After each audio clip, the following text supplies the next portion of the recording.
Yo!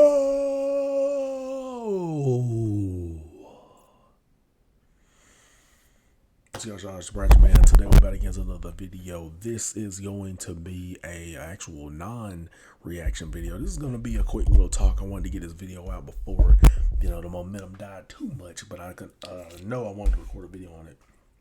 Here we go. So, today's topic, whatever you want to say, is what we saw on Friday Night Smackdown. Like I said, I wasn't able to get this video out in the time I wanted to, but anyway, this past Friday night on Smackdown, it became official that the main event of WrestleMania Night 1 is going to be CM Punk versus Roman Reigns versus Seth Rollins.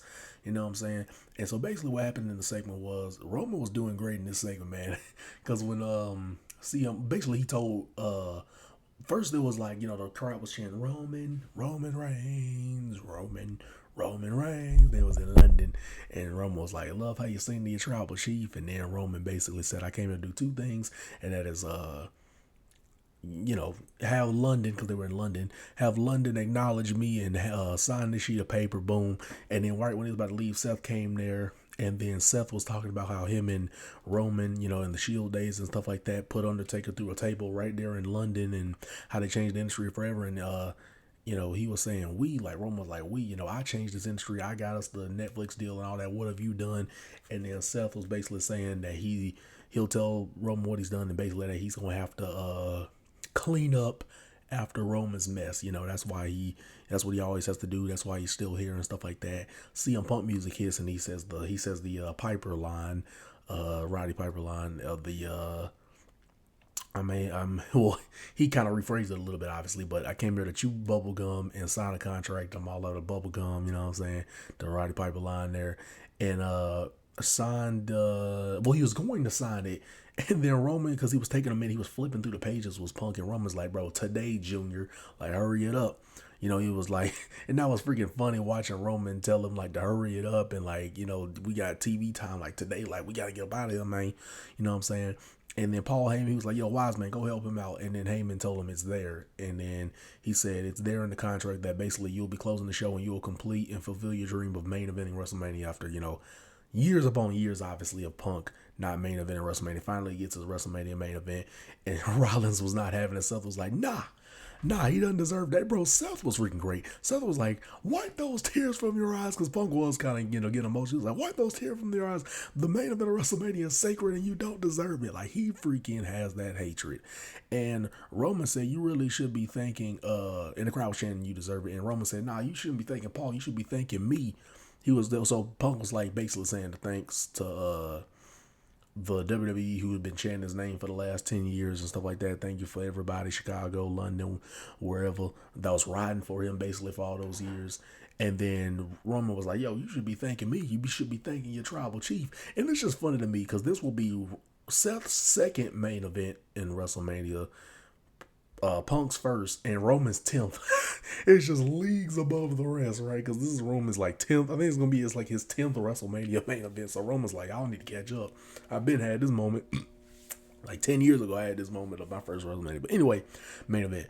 But anyway, Punk is like, "Thank you, my tribal chief," and all that. But at the end of the day, like, that's still not the favor. Like, that's still not the favor that Paul Heyman owes him. And the crowd's like, "Oh," and then we went off the air. So we didn't get the definitive ending. I guess that was the cliffhanger, as they say, that they left us on. But yes, that match is confirmed to be the main event. Now I'm going to tell you guys my thoughts on it. This is my thoughts portion of it. Look, these are the three biggest stars in the industry. It makes perfect sense that they would be closing the show for WrestleMania Night 1, because when you think about it, even with matches still not yet confirmed on WrestleMania yet, like probably Solo and Jacob and Logan Paul versus AJ Styles, like just a couple of matches that haven't been confirmed yet. Even with that being said, what else was going to close the show?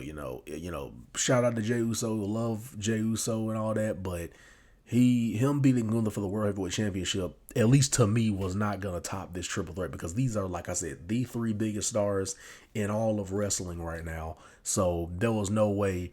And again, this Jey versus Gunther to me doesn't have that magnitude to really close out night one, at least knowing that you have Roman Reigns and freaking Seth and Punk all in a match together. It's just those are too big of names all in one match to not have that close the show. So Jay had to take the loss there. And yeah.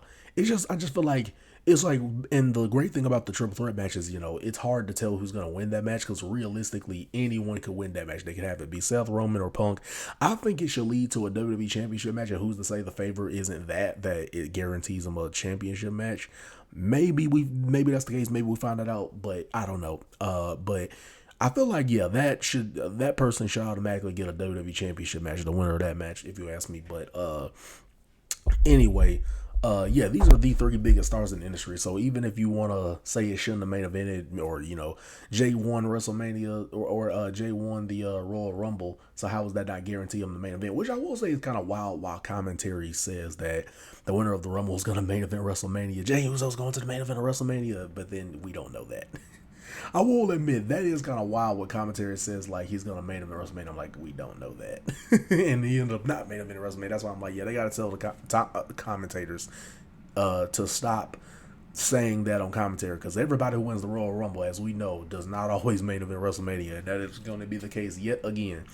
So yeah, these are the three biggest stars in the industry. So you got to get out of your mark booking mind and get into your business mind. The business mind, or just logical sense, business wise, it makes sense that what will close the show is this triple threat. There's some people that even say they want to see this more than John Cena versus Cody Rhodes. You know what I'm saying? So it has a lot of big star power, a lot of potential to be a great match. So yeah. I'm sorry, Jey Uso is over, but he's not solidified as that top captivating star like Roman and Punk and Seth have been over the last 10 plus years.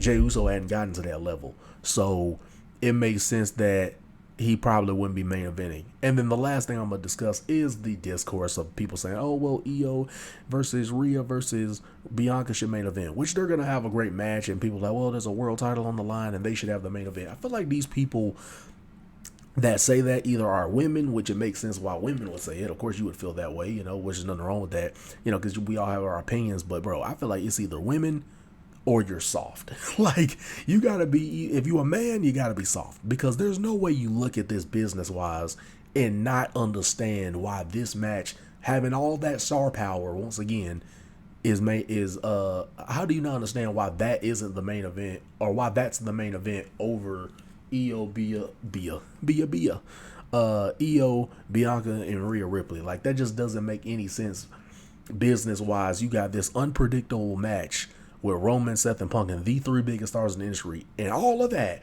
And what are you gonna do? Stick that big of names in one match? You're gonna put that at the beginning of the show?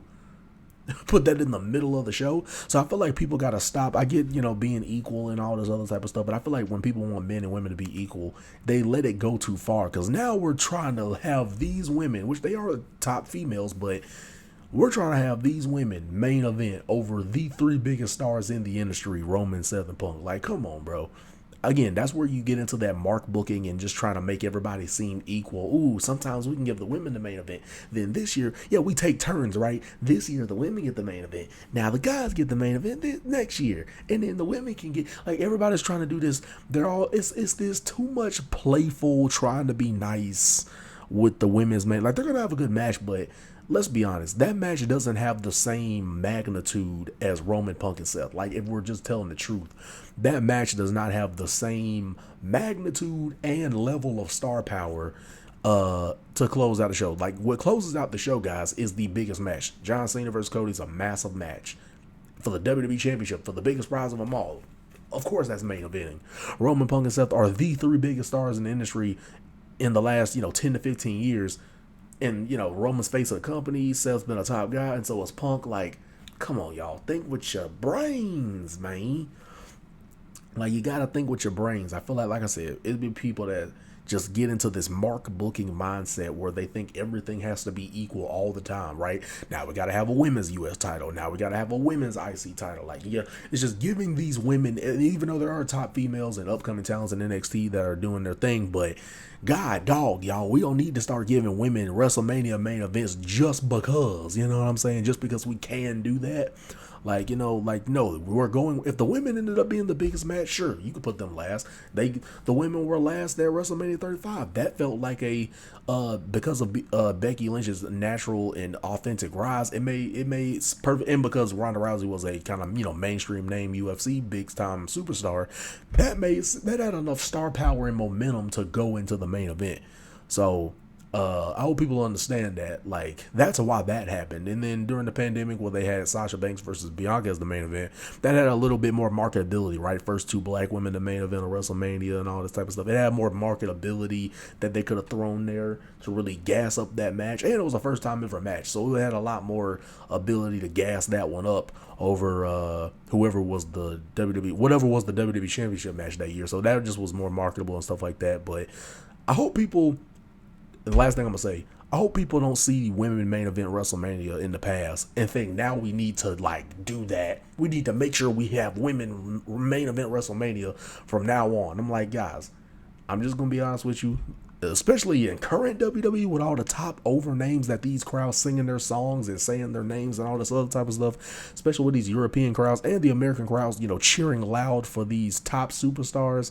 And it mostly just so happens to be the males, and they're the ones selling the merch and the tickets, and like mainly it's the males that's selling the tickets and the shirts and all this other stuff and drawing the viewership. It's mainly is people like Roman and Punk and Seth and Cody and all John Cena. These are the guys that's selling the big money. So that doesn't make sense if you're a real business. It doesn't make sense for you to put Io, Bianca, and Rhea in the main event, knowing that's not the biggest match and that's not the match the crowd is most really over and captivated by. So just to dead that argument there, yeah. Again, trying to make certain things equal and giving women fair opportunities, stuff like that, which is fine. But bro, we can't just put women in the main event just cause. You know what I'm saying? Not that these aren't top females, but bro, we can't just start sticking them in the main event and putting people like Roman, Punk, and Seth aside just because we can do that. Like, business wise, they know that. And also, you have to go with the match that people are looking forward to the most. The people are looking forward to this match more than Bianca, Io, and Rhea. So that's another thing. Like, why are we now pretending as if more people aren't wanting? Or look at the numbers on social media. Look at the numbers all across the board. Way more people are interested in what's going to happen between Roman, Punk, and Seth than Io, Bianca, and Rhea. Like, let's stop it. I'm sure they're all gonna have great matches, but come on, we should know by now if you have a logical thing in brain, and if you don't have a logical thing in brain and you might be a little messed up here, I can understand why you might have some issues understanding this. But yeah, they're going with the biggest and most highly anticipated match to main event, and let's be real, Roman Punk Seth has more anticipation and hype and intrigue than freaking Io, Bianca, and Rhea. And you know how I know that? Because you notice how the women don't usually close out the show when they're booking these Raws and Smackdowns. What have they been closing out the show with? Roman? Well, not Raw, because that's been the Intercontinental Championship, but on SmackDown, what have they been closing out with? They ain't been closing out with the females. They've been closing out with... They know it's one of those, again, they know the people really want to see Roman Punk Seth. They know that's pretty much why the biggest, if not even at times only reason that people are tuning in to SmackDown. So when you have those that have been constantly main eventing the show, like, there's no way that's not going to main event WrestleMania. But anyway, just had to clear that argument. We can agree or disagree, have our opinions, but come on, I feel like there's opinions and then there's just, come on, bro. You know why that's the main, like, some stuff is just, come on, bro. You got to think logically, business wise, like, come on, man. Like, now we got to act dumb. Like, come on, bro. You know that the women's match, they're going to have a great match, but that women's triple threat was not main eventing over the three biggest stars in the industry having a feud. And it's intriguing and it's all makes sense and ties together storyline wise and stuff. And people have been looking forward to it. Like I said, when you look at the numbers all across the board, this is the goddamn match everybody wants to see, and you always gonna put the most highly anticipated match last. That's the whole point of it being called the main event, because that's the main thing people want to. That's the main event that people want to see. It's the main thing that people want to watch. Anyway, I'm gonna get off here because I go another 20 minutes. But love and appreciate you guys. Have a good night. At the end of the day, we're gonna say it is what it is and what it's gonna be. This Prodigy continue to come with constant visual bangers. This is gonna be a really late night upload because I'm gonna upload this immediately after I'm done recording. So I shall see y'all in the next one. We're gonna keep doing what we need to do to get where we need to be. and getting to the top of the mountain, man. That is the vibe that DJ's on. And John Cena, Mr. You can't see me, or you can see him nowadays, but we both will. See you in the next video, man. Peace.